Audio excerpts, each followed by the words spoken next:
Welcome back to another episode of Stand on Guard. I'm your host, David Krayden. It's my real pleasure today to have David Freiheit, otherwise known as Viva Frei, on the show. And we're going to be discussing ostriches, which is one of our favorite subjects. We'll be back in mere moments with more of this. The Prime Minister lied and his minions continue to lie. Your home is your castle. We're calling on the government to introduce and immediately pass the Stand on Guard law. But we also need to resolve to resist.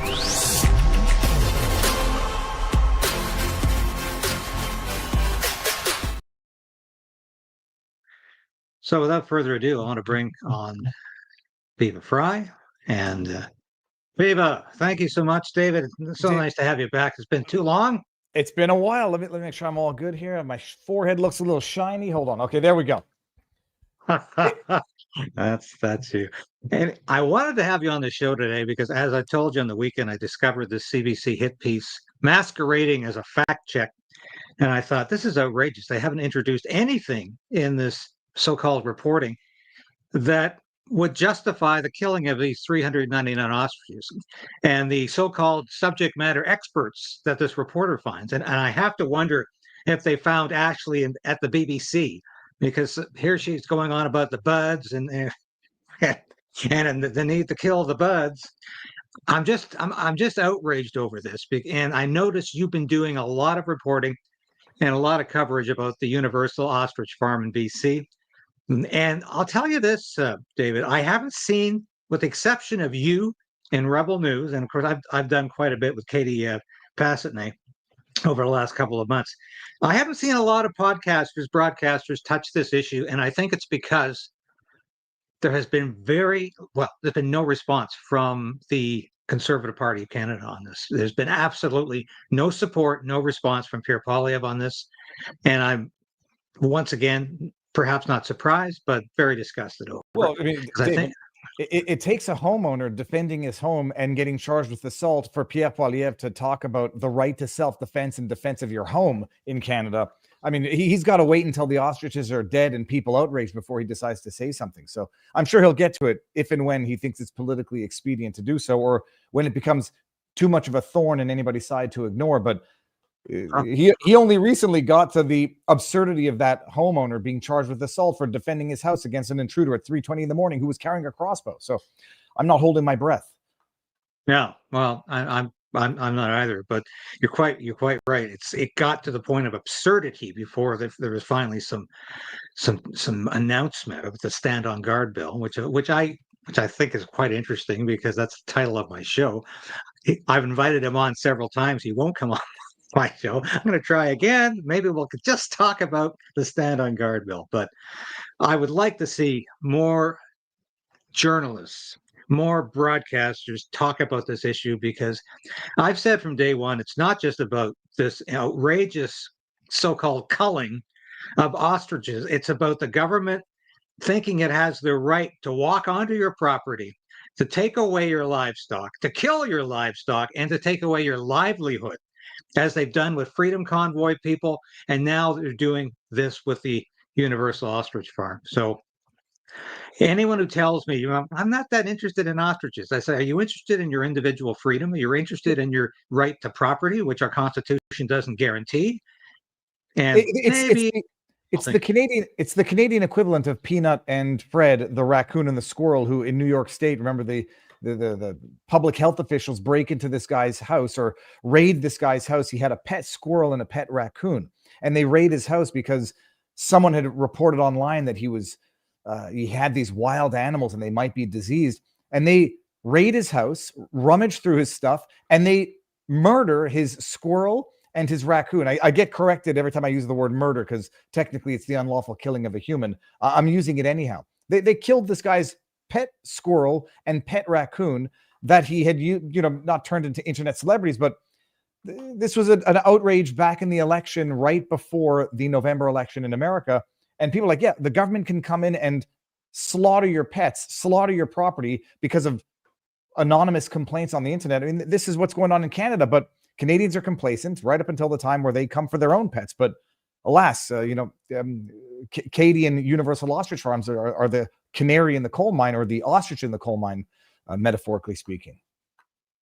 Well, Katie will be joining us. She's in the blue room right now, waiting to join us. But I want to show this CBC hit piece because I think it has to be seen to be believed. And I'm sure there's lots of people out there who haven't seen it. I've shared it with a lot of folks over the weekend.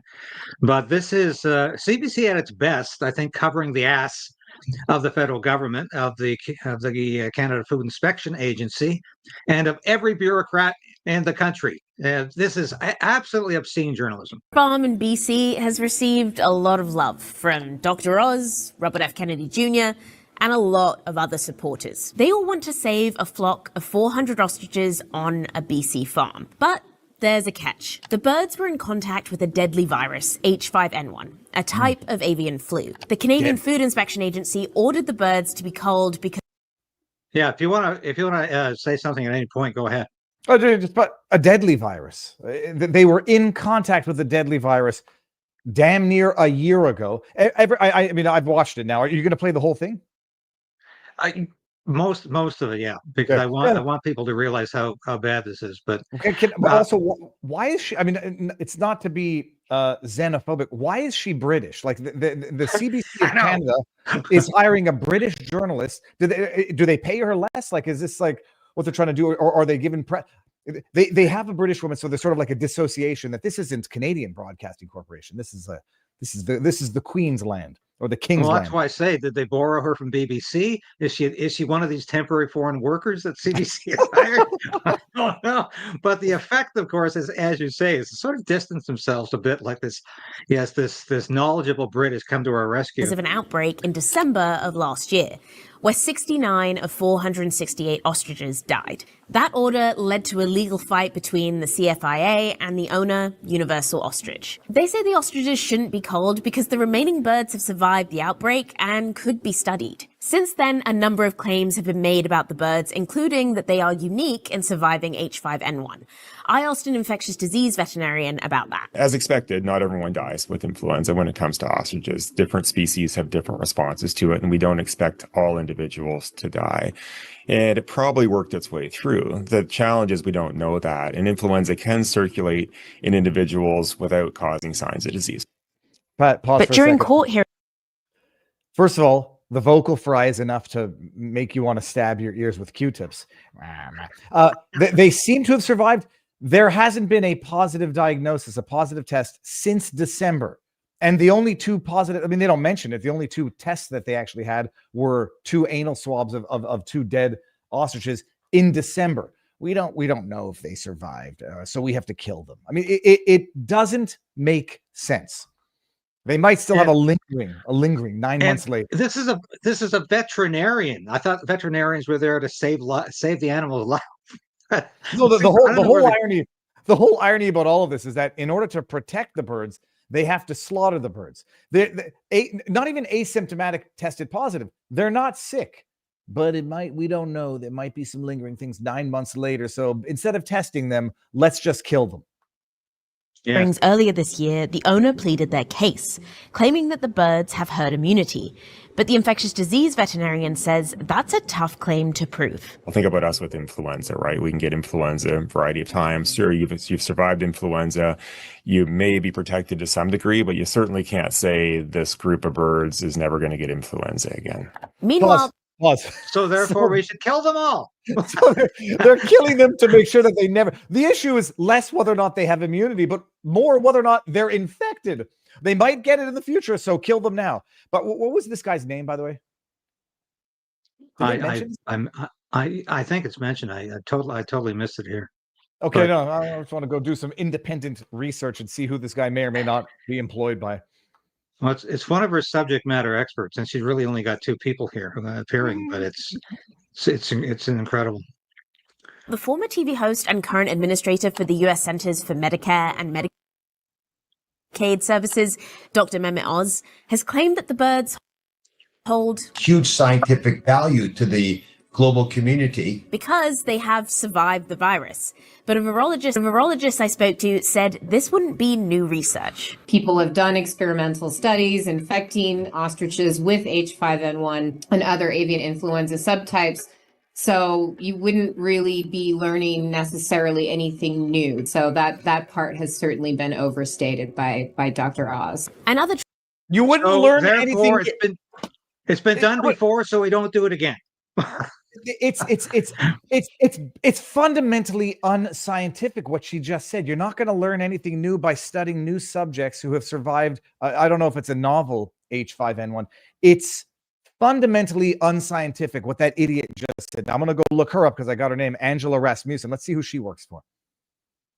Trump officials like U.S. Health Secretary Robert F. Kennedy Jr. wrote in a letter to the CFIA that says he believes significant scientific knowledge may be garnered from following the ostriches in a controlled environment. But is that actually possible? It's very difficult to test for influenza antibodies in almost any species because we've all been infected with flu so many times. So the test you have to use to try to address some of the technical issues with this often require live virus in a containment laboratory. And I'm quite certain. She literally said nothing. They're saying it's difficult to test for influenza and it often requires a live virus, but not necessarily all the time. And is she saying she's testing for the antibodies or for the existence of the virus now? Because those are two different things in terms of deciding whether or not you need to kill them because they pose a risk. They might not have antibodies, but if they don't have the virus, which I presume you can test for, then you don't have to kill them. That the ostrich farm does not have access to that. Survivors probably have antibodies in them, just like you have antibodies if you've gotten through flu. So there's not really anything too unique about that. There have been a lot of comment about, how these are important for research, valuable for research, but no one's actually ever said what. Right? What are we actually going to get out of these individuals? And what value is there versus risk? That risk is why the CFIA has ordered the birds to be culled in the first place. H5N1. Exactly. Where's the risk? But by the way, it's been very clear what they want to test for. Antibodies for the H5N1 because they survived infection. That's what they specifically want to test for. Was that clear enough for you? His name is Scott Weiss. Let's go see where he works. One strain of avian influenza is currently being monitored worldwide, and while it mainly affects birds, it can spread to other animals and humans. BC has already been largely affected by a spread of avian flu, with over 8 million birds impacted.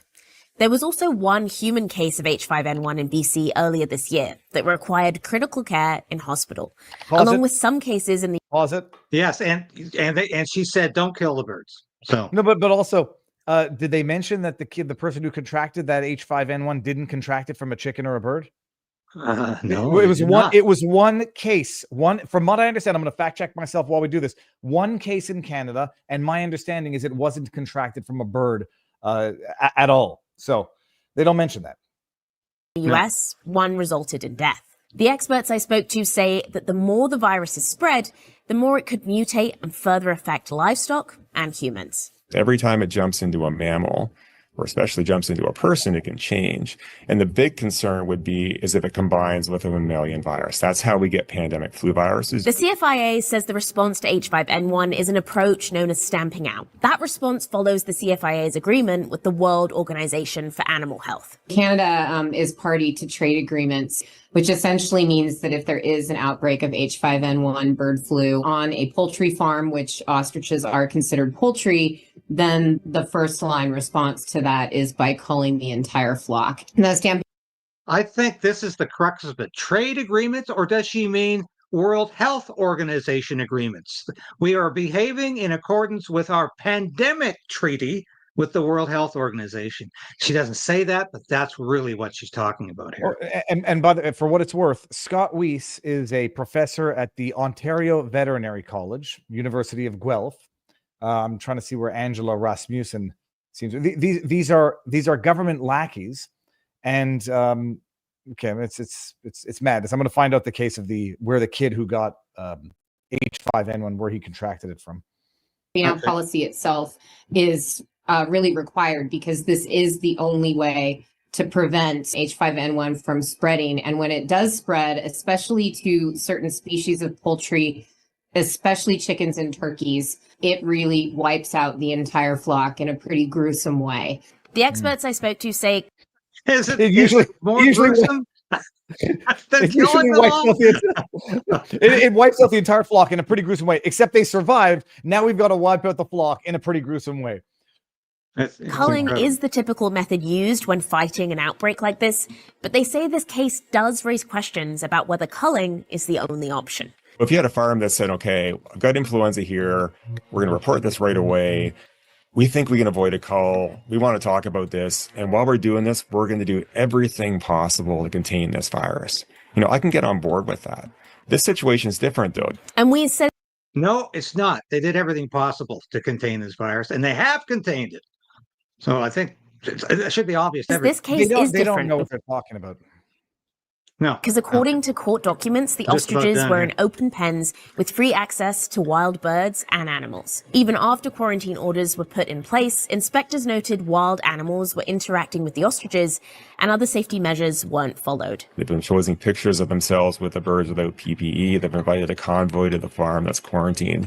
This is not a situation where you get confidence that they're doing what they can do to contain the disease while you're fighting this. Wheeze says this particular case has gone beyond the typical response to control a disease outbreak. Okay, thank you very much. I don't have any confidence in you.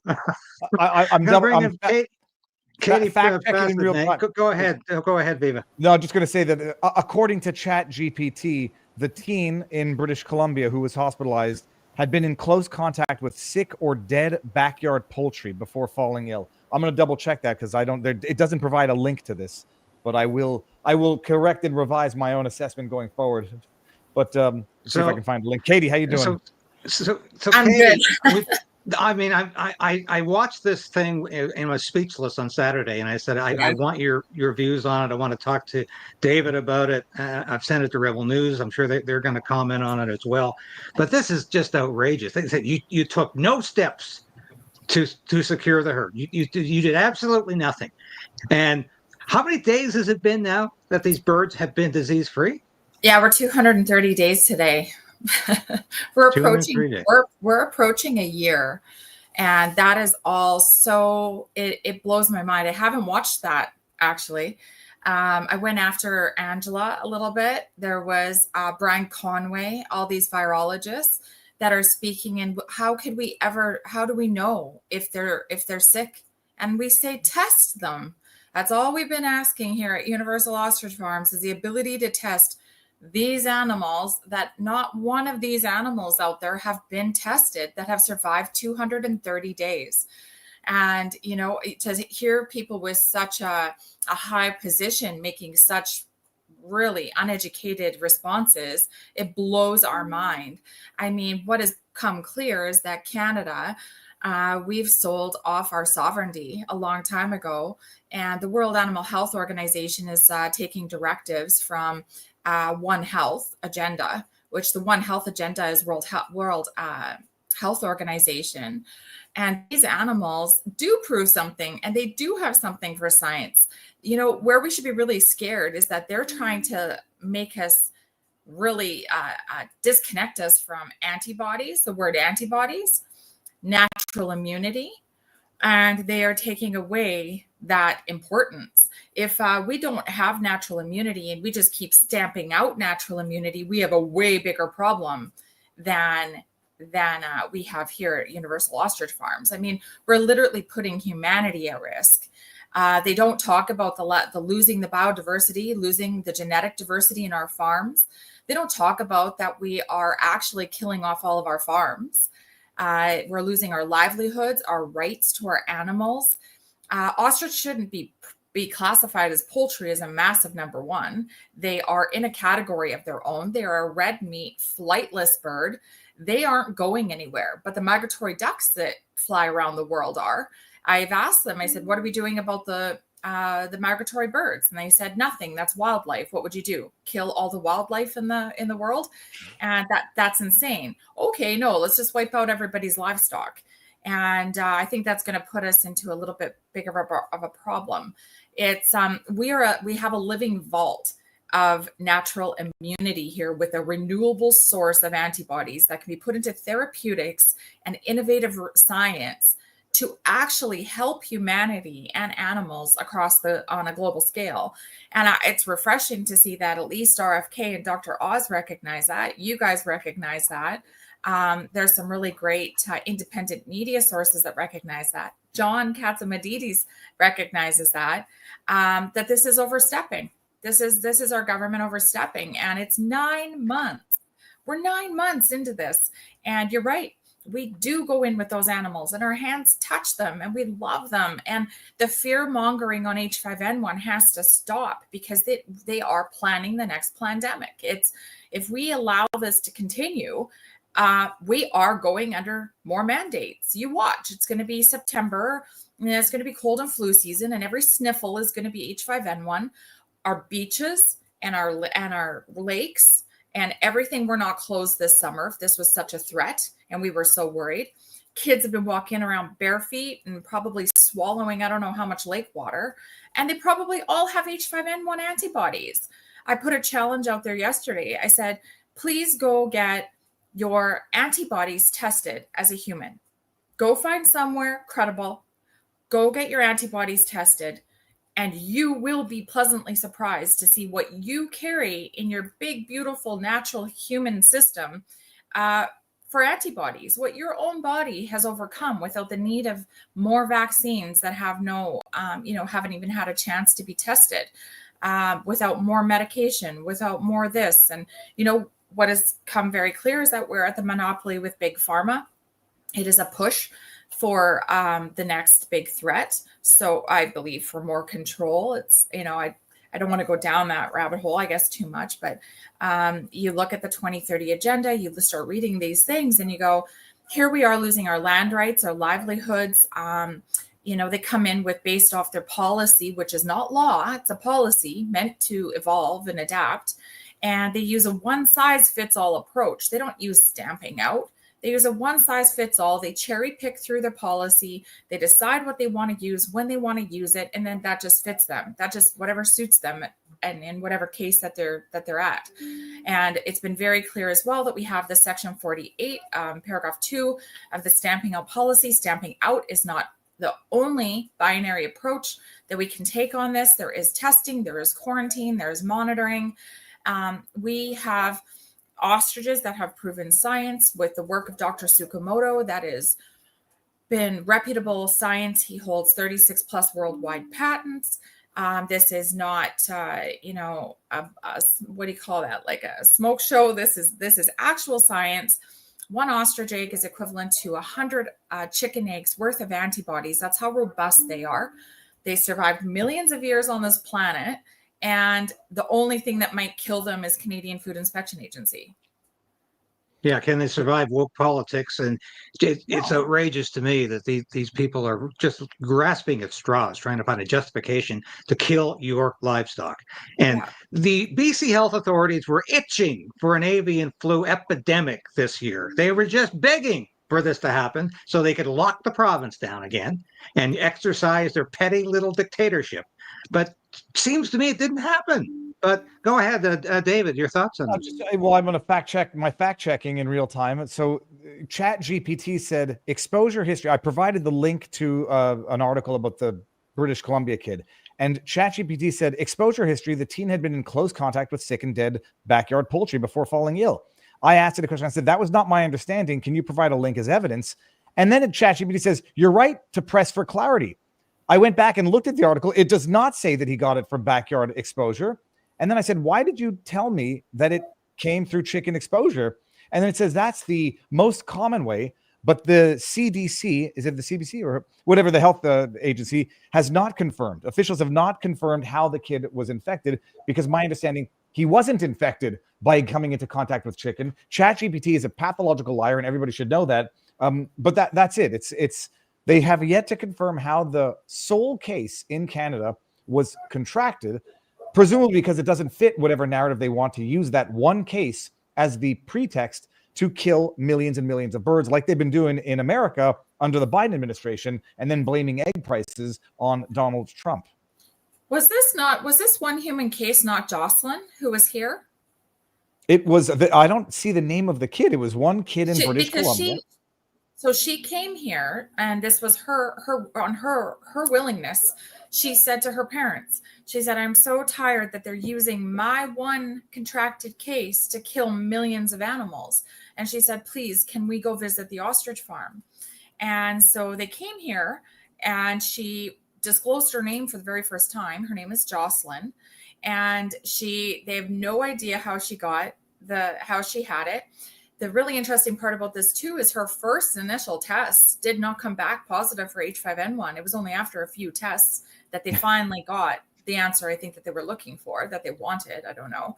And then they believe a lot of her illness and her problems that she ended up having with her body had to do with the medications that they put her on, the ventilator they had down her throat. She did have underlying health conditions before this happened. She had a lot of them. And the family said, we want this to be public knowledge because they are using her case as to set a precedence in their ability. They're allowing them to kill millions of animals and wipe out livelihoods and farms. She's been here and she's been on the farm and she's went home and she's healthy. She's fine. She never contracted any mutated virus. You go back to saying, could these ostriches mutate a virus, and is it in them, and is it mutating right now, and is it going to pop up again? So should we kill the one human survivor too, because she developed antibodies and she survived? So should we start killing off the humans that survived? And we were like, you know what? This is completely wrong, and we shouldn't be killing healthy birds, especially when they're for research. They're using my daughter's blood for research as well, through the research of the biobank, through Children's Hospital, and in, I believe it's Toronto. So there you go. They're saying don't kill the birds. She's fine. She survived. So how many birds were actually tested, Katie, on the farm? And why are you prohibited from testing any birds now with jail time and fines? It's in their stamping out policy, and we're educating all the farmers around the world that stamping out policy is a scary thing. They can come to your home based on suspicion. They don't need testing, David. They don't need testing. They can come into your house and kill your dogs, your cats, your exotic birds, your everything you have based off suspicion. So let's remove the testing from it. And that's what we're trying to scream from the mountaintops here, is that this is a policy that has been in operation for over 23 years. And 24 years. And it is badly in need of reform. They operate, Canadian Food Inspection Agency is a very important organization. I want to put that out there. But how they're performing their stamping out policies, putting humanity at risk. And in that policy, it strips us of our rights. It strips us of our freedoms. They have operated with excessive freedom, no accountability. Their audits from 2018, 2021, their internal audits, they don't have somebody monitoring those audits. They have failed their audits miserably. And there's nobody holding them accountable for what's happening. They're like a bunch of kids running around with loaded handguns, shooting aimlessly. And they have no idea 2 or 3 years down the road what the implications that this can have on our agricultural sector, our food security, our nutritional food supply, our biodiversity, and like I said, the genetic diversity within our animals. And we are putting humanity at risk, and we're going to put ourselves in alignment with being solely reliant on vaccinations for survival, because we are losing our antibodies and natural immunity on a global scale. So was avian flu absolutely, positively identified as the source of this outbreak? And how many birds were actually tested? Yeah, two birds were tested by PCR tests ran at high cycle thresholds.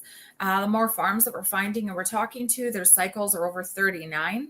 They're running. I don't know if that means anything to a lot of people, but it's very high. Kerry Mullis himself said that the PCR test is not to be used as a diagnostic tool, that this test ran at high thresholds, or, you could test an avocado and it can test positive for anything you want. We should be going back to gold standard sampling and tissue samples and blood sample. Here we have lead virologists saying we have no idea of telling if they're sick or not. Well, why don't we test them?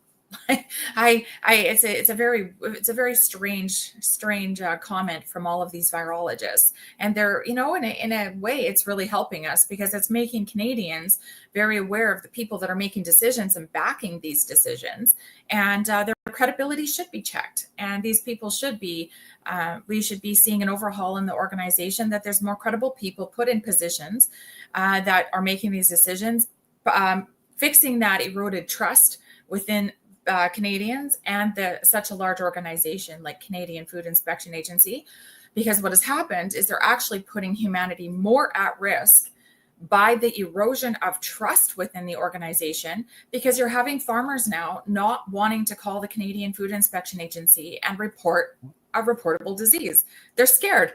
So now you have farmers who don't know if they call, if they're going to have somebody show up at their door and kill everything they own.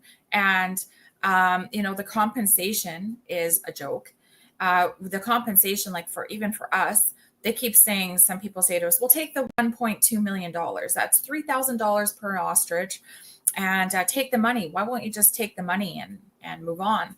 Because this isn't about money anymore. This is about doing the right thing. And Canada has the opportunity here to do the right thing. The FDA, the NIH are offering to test these animals and carry those costs. So it's not even about money anymore. What is it about time? We're already at 230 days. We have time. These animals are healthy. And, we have nothing but opportunity here and everything to gain. But what we're doing is, do we choose destruction or do we choose discovery? And that's where we're sitting right now. And I say to Canadians, rise up, because we have the momentum. We have the international awareness, and the world is watching what's going to happen at our farm, and we need to step up. You know, it's amazing. I was just double checking. The CFIA, the president there, Paul McKinnon, has his tweets protected, but the CFIA used to have their tweets protected. Now they don't, except they've restricted replies. Only people they mention can reply to their tweets. Katie's diplomatic. I'm less diplomatic. It's another useless government organization that has been created with a purported specialty that they don't have. It's just another branch of a tyrannical administrative state that the courts run deferential to, because it's one of those specialty administrative bodies that are set up so they get to, issue their own rules, interpret their own rules, and apply their own rules. And the courts only get involved if there's like an objective abuse or patently untenable interpretation of their own rules, which they didn't do this time around. The federal court said, hey, look, their initial decision wasn't unreasonable, so we may as well implement 9 months later their initial decision, which was one of urgency. These administrative bodies should be dismantled, and the government should be reduced radically in its size. So I don't think the CFIA does anything useful that I've ever heard of other than tyrannize law-abiding citizens. There's the One Plus Cattle Company. They're facing $1 million in fines, and I think it's a year in jail. And that was for feeding their cattle. There was a watering irrigation ban, and they decided to water their crop to feed their cattle so their cattle didn't die and starve. And they're facing $1 million in fines and a year in prison for feeding their cattle. This has just happened in 2023. It's an ongoing problem.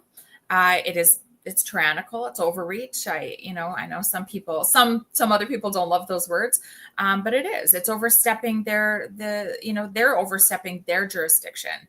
They wanted to say that Justice Batista, a federal court judge in our first judicial review, he overstepped his jurisdiction.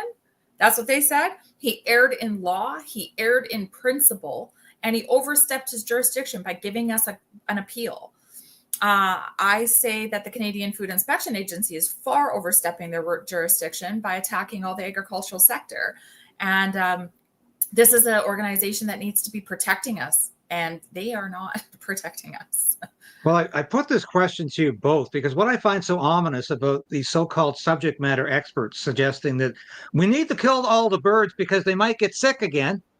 Yeah. I'm thinking, how far away are we from governments talking about culling human beings because they might not want to take a vaccine that's untested, or because they might get sick again too and infect other people, because other regimes around the world have justified mass killing on shallower ground than that.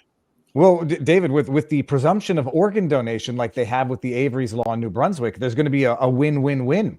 Kill the people who are, I'm being hyperbolic, but we're not that far away from this.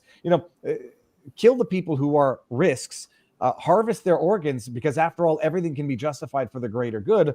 And look, we've already entered the realm of mercy killings in Canada under their application of medical assistance in dying / euthanasia. So, it might seem hyperbolic.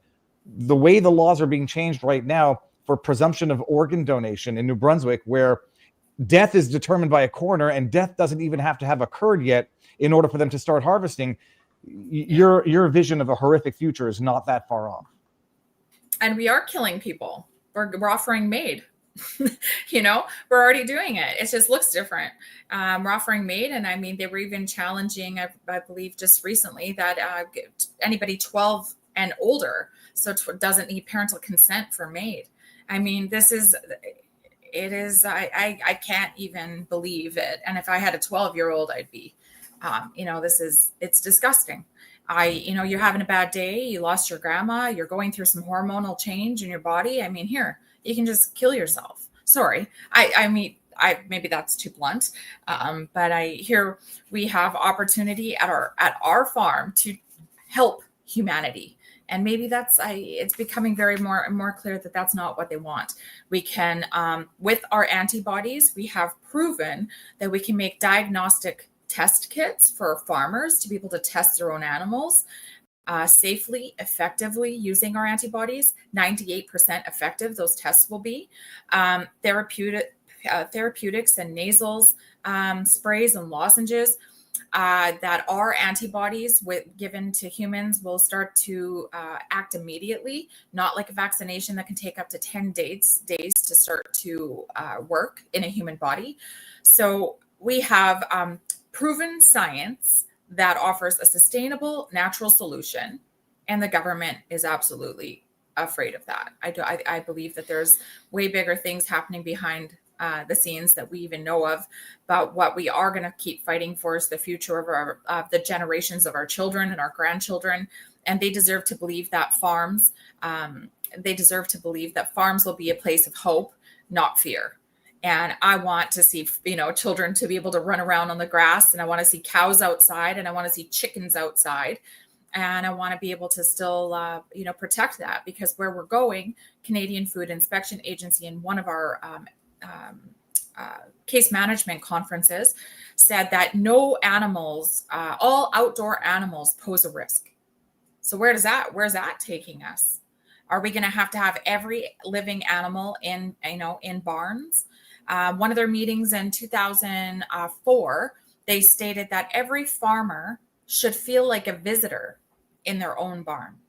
This has been happening for 20 years. Their thought process has just been developing into something that it's a monster. And we have to just slow it down and get them to come to the table and work with the Canadian farmers and the experts in the industry, which are the ones that handle these animals every day. Well, I'm glad to see, Katie, you're getting mainstream media interested in the story, at least. I think that's why CBC has fired back with this ridiculous fact check. And I know we need to get more people interested in this story. I think we're doing that. We need more independent broadcasters interested. It's interesting. I'm looking at the numbers this morning. Every interview I've done with you has been totally suppressed by YouTube. And maybe because it's Labor Day and there's nobody working today, the numbers are going through the roof right now. So thank God for that, because I'm going to keep doing this story. I don't care if the numbers are up or down. I'm trying to get the truth out about this. And I know David is as well. And Rebel News is doing a bang up job on this. So any concluding remarks from you, David?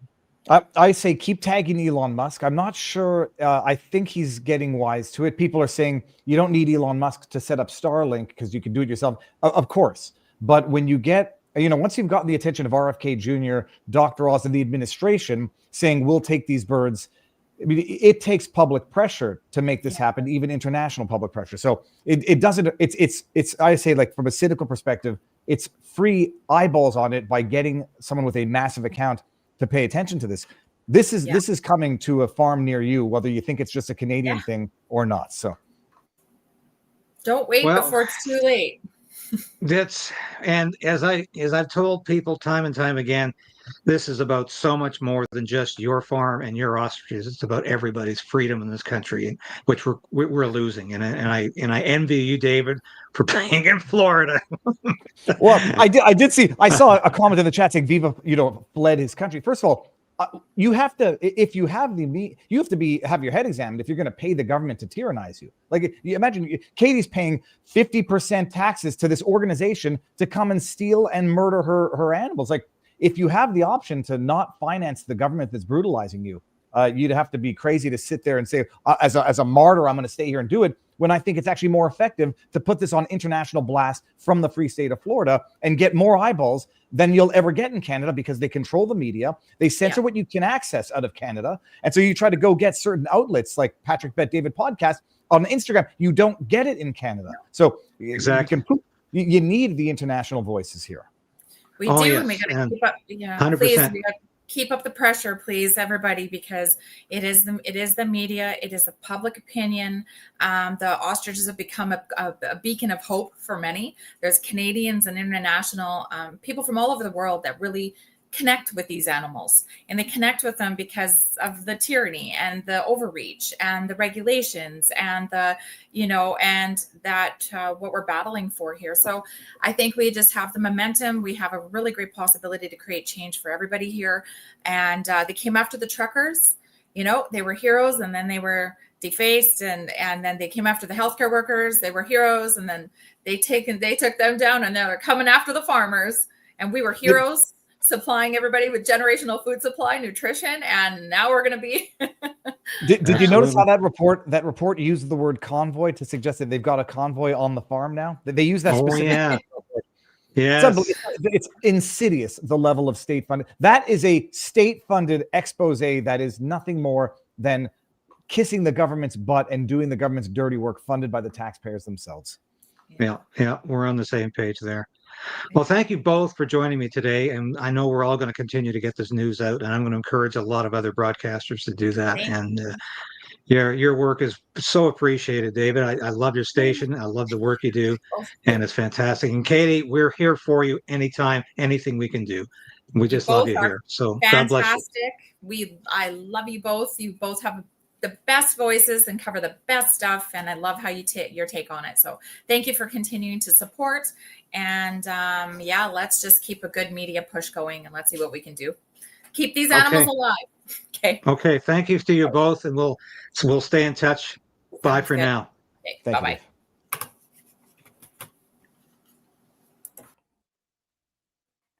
We're still live, so I'm not going to pick my nose yet.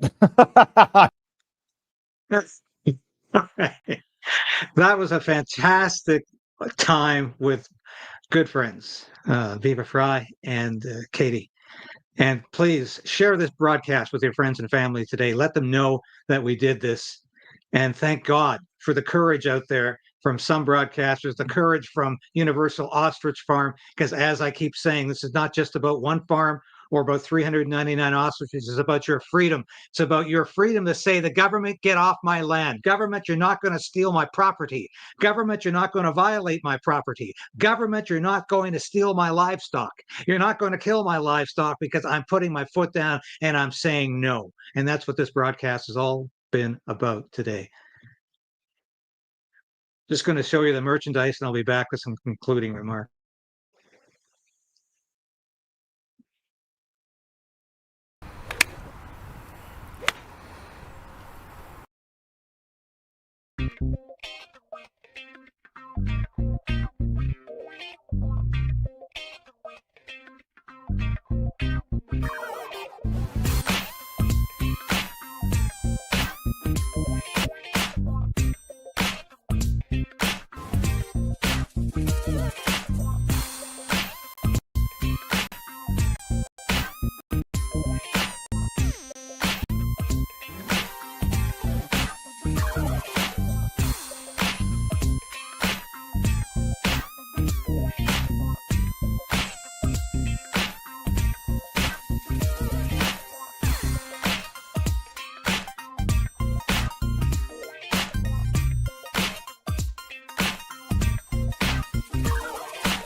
Thank you so much for watching today, folks. We'll be back again tomorrow, same time, same place. Hope to have my good friend on to talk about the Million Person March, Camille El-Sheikh. But I'm working on that right now. But thank you for a fantastic show, highest ratings we've ever had, ever. And that's because of you and your faithfulness. Keep on supporting us as much as you can. God bless all of you, and Godspeed. We'll be back again tomorrow with all the news you need to know. This has been David Krayden, broadcasting live from Ottawa. My thanks again to the incredible, the tremendous Viva Frei and Katie from the Universal Ostrich Farms. Thank you.